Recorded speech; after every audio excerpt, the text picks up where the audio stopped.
Andrew P here from the 7-Figure Fitness Business Podcast. As always, we really appreciate your support listening to the episodes or watching them, whether it's on YouTube or whether it's on iTunes podcasts or Spotify or any other podcast platform. We'd really appreciate it if you would like and subscribe to the channel and leave us a positive review. Thank you and enjoy the episode.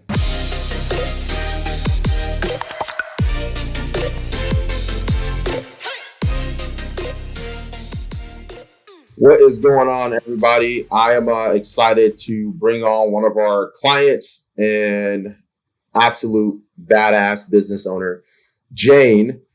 She's going to be doing, sharing her story, who she is, what she does, and how things are going in her business, and just kind of giving us a progress report on where things are at. So, Jane, I want you to be able to just let us know what it is that you do and who it is that you help. What is your business in a nutshell? Cool. So primarily women. I help women who are like 30 to 45 and have their career has kind of taken over their life. Typically business owners or pretty high up in corporate land who have struggled with like yo-yo dieting, emotional eating that comes with like busy jobs and stuff. So help them get control of their health, feel better about themselves, and generally show them they're more than what they do. Yeah, that's awesome. So you help kind of like women who are pretty focused on their careers, right? So they've got either a business or busy professionals. That's kind of like where they're at. And so a lot of mums as well, just very busy in general and don't have a lot of time for themselves is the kind of key thing. Yeah. So how did you get started in that? Like what made you decide to go into fitness in general? And what made you decide to hone in on the women that you're serving now? Okay, in a nutshell. So my professional background is as a business consultant. So I worked for like pretty big organizations all around the world. So worked for 3 of the kind of big 4s, if that means anything to you, KPMG, PwC, and Deloitte.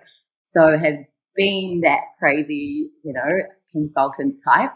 That's kind of like my professional side. And then on the fitness side, have always been an athlete of some kind myself. So competed in CrossFit at a pretty high level, did this while having a crazy ass career, and kind of didn't burn myself out, but saw a lot of women who were in the corporate space struggling with their health and just the way that they like beat themselves up, the conversations that we'd have over like morning teas and stuff, like, oh, I shouldn't eat that. I've got to burn it off in the gym. Oh, I'm not going to go to drinks. I'm going to work really hard so I can have drinks. And I was just like, mate, there's a better way. So took that, combined it with my background in change management and applied that to fitness and nutrition. Yeah. And it's a pretty magic combo. Okay. Very cool. So you essentially are your kind of like your ideal client, right? Yeah. Okay, that's pretty cool. So as far as that goes, you made a transition online or into the fitness. How long have you been in the online space for? How long have you been doing this as like your primary source of income? A few jump starts along the way. So about 4 or 5 years ago, I started as like a side hustle, as probably a lot of us do. Took 1 day a week off my professional job, asked if I could work 4 days a week, and then did it as like a little side hustle. Was literally charging like $40 a week per client. Did that for around 2 years, and then decided to go, full online. So that would have been, about 2.5 years ago. So you're not new to the space at all? Not super new, no. All right.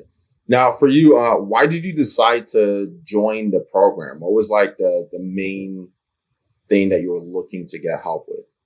Well, interestingly, it was one thing, but I think I got another thing. So the thing that appealed to me was the automation of fulfillment. So a lot of my stuff was very manual. Like I had a great program, but it required me to manually drop stuff to clients and that.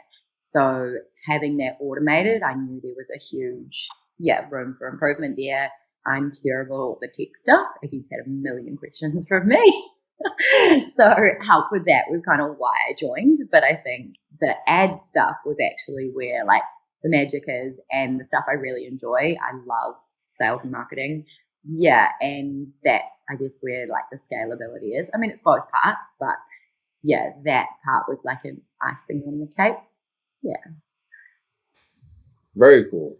So before coming on board with us, did you have like any hesitations or fears about signing up for another mentorship program?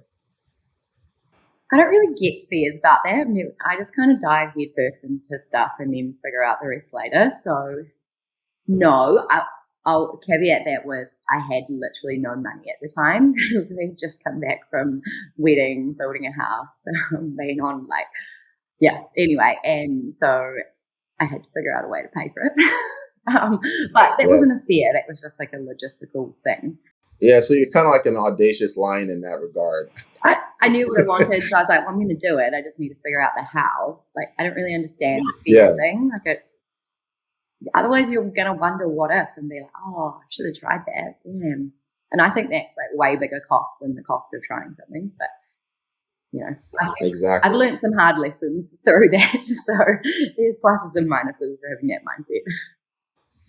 Yeah, but I mean, you get to win big and, take some licks along the way. But most of the time, I mean, in anything that you do, you're going to fail in one way or another. So and you always learn, right? It's better to try it.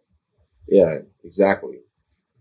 All right. So for you, as you've been going through kind of like the program, so you came in because you wanted some help with like the fulfillment and things in that part of your business, right? What has been like the biggest solution that you found so far? What's been like the thing that you feel like, wow, this has been extremely, extremely helpful in this area of my business? Yeah, the automation of some of my like habit programs, for example, that is awesome. Like the group setup stuff, really good. Just client management in general. This is a really specific thing, but your magical spreadsheet that has like all my clients and like where they're at and like where my coaches' clients are at. So as a whole, I can get a snapshot of my business and how it's going. Yeah, so that's awesome. As well, obviously, like lead generation is huge. Like that's amazing as well. Okay, lead generation. Okay, sweet. So how's the ads been going? Like, what have been some like the specific results you've gotten so far? I'll be completely honest. At first, it was fucking hard. Right, I'm about to say that. And I think everyone needs to be aware of that. Like AG will be the first to say you need to kind of be willing to burn some cash to learn. And I liken it to weight loss clients where they like give up before they get to the magic. They're like, oh, I'm not seeing any results. Like, this is too hard. But all of that is like learning and like, to get to where you want to be. So it was hard and I wasn't really getting many results and the leads I was getting were terrible. But then now, it's pretty much I just like turn it on and it comes through. So the bottleneck is my sales, as in like I can't take enough and I'm burning myself out. So now I need a salesperson. But that's another, a good problem to have. So it's a very good problem to have, and I'm glad you kind of touched on that because a lot of people expect when they come in to just turn things on and it's just going to work out the gate. Nothing in life works like that. So I'll add to that. Like I was at a point where I was like, I can't do this. This is dumb. Like this isn't working. I should go back to what I know, which I think everyone will get to that point. And, whatever journey you're on, whether it's building a business, weight loss, whatever, fitness. And I had to like figure out a way to make it work. So I was like, I need a way to be able to fund more ads. And I could see like the trajectory. I was like, okay, my numbers are good, but I needed more coming in to make it. So there was a point where I was like, okay, I need to get some capital to be able to put into this. And now it's paying off. But that was a scary thing to do then. Yeah. So you essentially kind of got to the point, we call it the test of sacrifice. Yeah. Right. Where you get to a point where it's like you bought in on the vision. You already passed the test of uncertainty where it's like, I don't know how this is going to work out. And then you get to a point where you kind of break through that point. And it's like the test of sacrifice, like how much do I really believe in this? And am I willing to put more on the line? Which you did, and it's really paid off. Yeah. Right? Yeah. But I was looking at your business reports and doing the averages of like your return on ad spend. And your batting average for your ad spend return has been like a 10-1. Yeah. So, which is really stupid. I mean, it's stupid good, because that starts to build up over time. And some of the things with the ad spend, those aren't all like paid in fulls, right? But it's like growing consistently to the point where the monthly recurring revenue that's going to come as those payments are going through is going to start to eclipse anything else that you need to do. And it's just like this, starting to see this flywheel turn for you, right? Yeah. And I think, I don't know if anyone kind of watching and going, oh, that's so great for her. Like, you have to be willing to go, like, I'm going to do this no matter what. And like, yeah, I guess the fear or whatever it is, be like, that's always going to come up, but be like, okay, this is happening. So how do I make it happen? So for me, that was like, I had to get more money. So I did some pretty sneaky little things to figure that out for myself. And like, now it's paying off. But there was a while there that I was like, oh, fuck, what have I done? Yeah, exactly. And everybody kind of goes through that. So what has been some of the strategies that have worked well for you? I know you've done a couple of the organic plays, and those have done really well. And then like for you personally, what are the things that you've seen that has kind of like gotten you into your groove where like, all right, this is, as far as the marketing side goes, these are the things, these are the levers I need to pull for paid traffic to get leads coming in and start to get some sales consistently. And these are some of the levers that I pull organically to get some leads coming in and get some sales coming in consistently. What have been some of those strategies for you? Yeah. So prior to this, my entire business was built on organics. I've never really had a problem with that. Like, I was doing 20 to 30K months organic, but it's inconsistent, right? And it requires me to have to post, which I like posting. It's just like a brain dump of my thoughts. Organic, build a good following, build trust with your audience, be authentic, like just be yourself, and then put thought-provoking content out. Like, don't go, here's a protein shake. No one fucking cares. Like, make them think in a way that they're like, oh, wow, okay, yeah. Like, deep, thought-provoking things. And I think if you do that consistently, that builds up and you get a great following. So I did like an organic play last month, and that was huge. So I know my organic audience is awesome.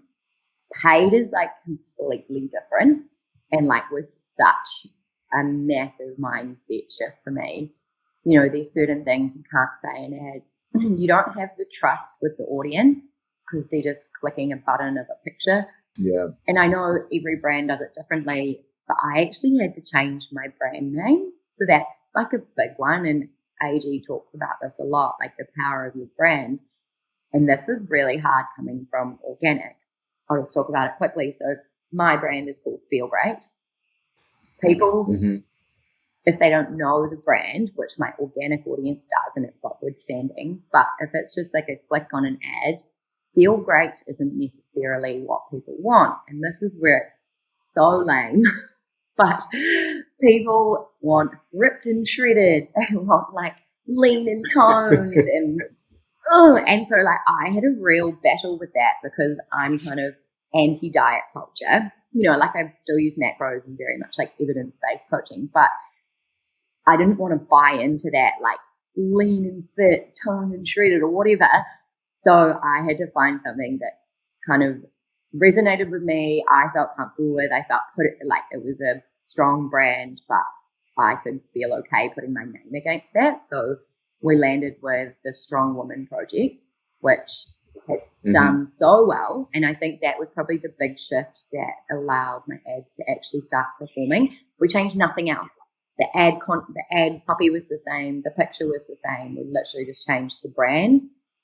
And I drew this brand up in like an hour to throw it out there, tested it. And like so far it's going well. And it's actually the same kind of brand message as my Feel Great, but it's just got a different name. So that was, interesting. And that's really, really interesting that you mentioned that, because a lot of people struggle with that same mindset where they have a hard time kind of putting on that marketing hat, All right, where ultimately, if you want to be able to help more people, right, and you're running ads, you have to be able to put a storefront that people want, right? They've got to be able to look at it and go, oh, I want that.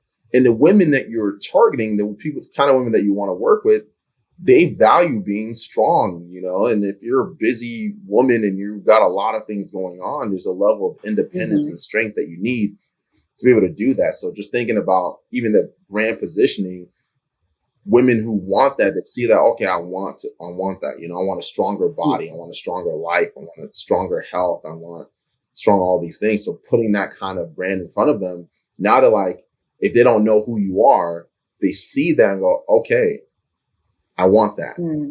Right. And that's where with paid traffic, it's a different kind of mentality you have to approach it with. Where it's organic, you need to be able to, you can be yourself and build that trust over time. Whereas with paid, it's got to be love at first sight within like a matter of seconds. You have less than a second to make that impression, right? Yeah, it's so different. And that was probably my biggest challenge, to kind of overcome that and understand how to tackle that and feel like good with that. And I was like, okay, yeah, this works. And then once I sort of saw the numbers coming through, but then also seeing like the feedback from the women who were joining up, like they are loving it. I've created this like phenomenal community. Like our group calls are fire. People love them. They're like, can't get enough of them. And I don't even really have to do anything. I just sit there and they kind of chat amongst themselves. So it's really cool. And they're all like learning off each other. And, that's what I want. That's what I wanted to create. So that's pretty cool. Yeah. And that's really, really exciting. Right. So for you, what do you feel like there is different about you now? How do you feel like you've grown over this period of time of us working together? What are the beliefs that have kind of been broken? What are new beliefs that you have about yourself or about the marketing in general or anything like that? I think the big one, and I'm still working through this, and I think it will always be there, is shifting from a coach to a business owner. And I still want to coach because I do love coaching. And so there's part of me that still has that hat, and it's figuring out that balance, because I could build this massive thing if I want to. It's just figuring out like where my happy place is within that, because I've come from the corporate business side. I've done that. Like, do I want to do that? I don't know. But then I think about like the impact and, like what I've created and seeing the outcomes of these women and how it's changing their lives. So if I can do that on a bigger scale and also bring more coaches in who then get to help more people and have amazing jobs and fulfillment in their life, like that's even bigger. So that's my main goal is impact and in lives. So, money aside, because, we can all earn money. That's not hard. That's it for me, like shifting from coach to business owner, and then still seeing the business owner as an impact driven role. Yeah.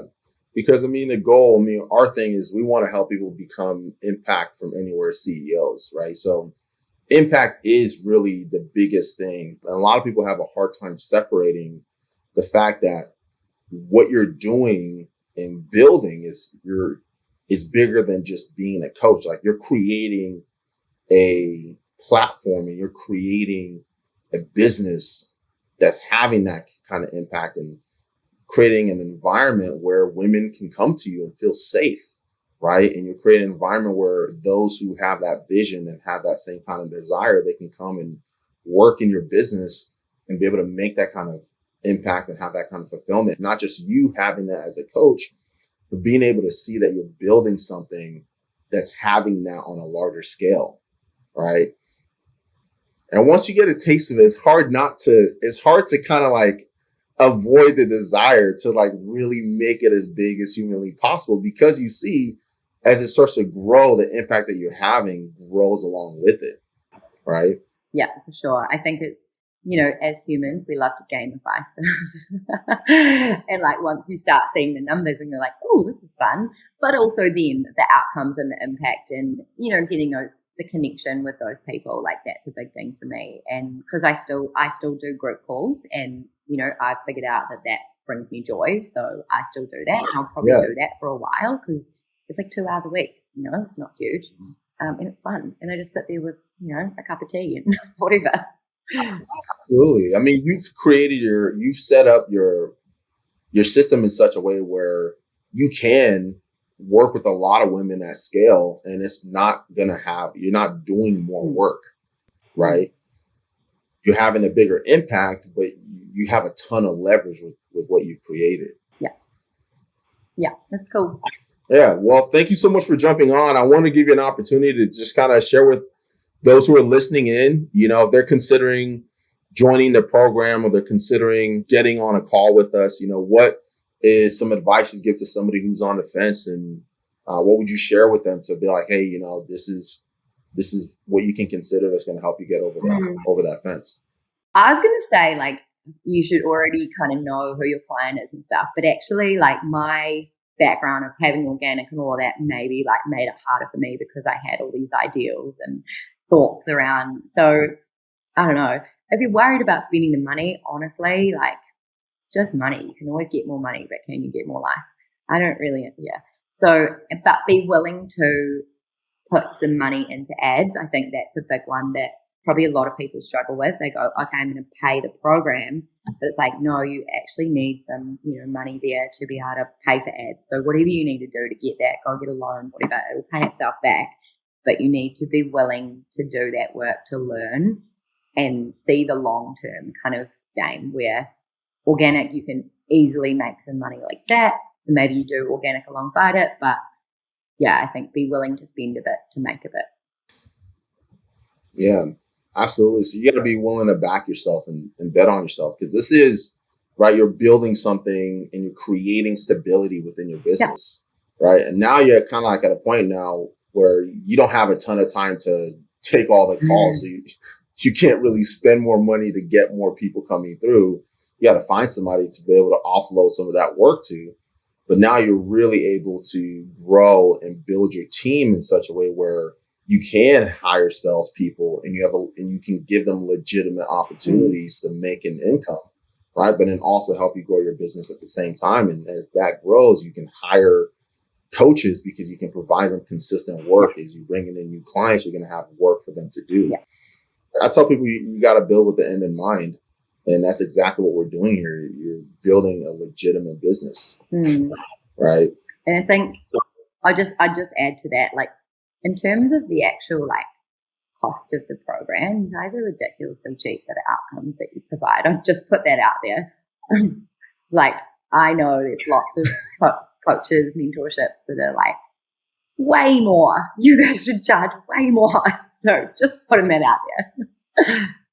Yeah, we're actually going to be upping our prices soon, but that's a cool thing, right? Because for you, with your return on your ad spend has been very, very consistent overall. So, that within itself, you're going to have you just continue to do what you're doing. You're going to have a really big business if you want to, and have an incredible amount of impact with women. And then on top of that, with like optimizing the back end, and the women who love what you do, they're going to send you referrals and they're going to want to continue working with you.